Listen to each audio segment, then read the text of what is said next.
Anger, violence and fire at yet another protest in Paris. These Goodyear workers are fighting to save their tyre factory from closure.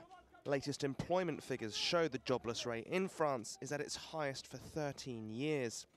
The government, like the unions, is desperate to stop companies cutting jobs as it tries to cut debts. But without growth, President Hollande is finding it hard to persuade firms to keep struggling plants open. Philippe Moreau-Defage is from the French Institute of International Relations.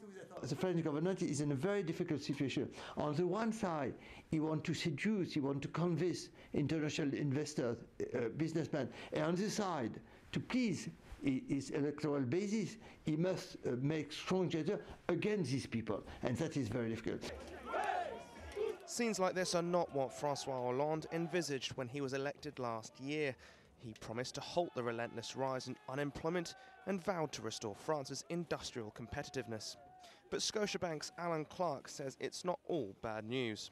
France is in a good position. It's seen what austerity has done in the periphery, it's seen what it's done in the UK, and we've got no growth in either. So actually I would be inclined to say go for growth and please the employers and err on the side of less austerity. Because as you've seen everywhere else, no growth. Yeah, there's been some progress in the public finances, but why don't try something different?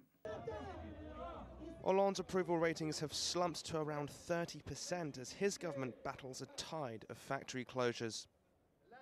It will take time, it will be painful because we have accumulated decades of laxity, and we have this huge problem of debt. And maybe it's impossible that at the end of the day, France, Italy, and other European countries will be unable to pay back their debt. It means that we'll have a big international negotiation about this debt. But up to now, we want to pay. And of course, for Mr. Hollande, there is no miracle solution. Yields on long-term French debt fell on Thursday, suggesting markets are still giving the government time.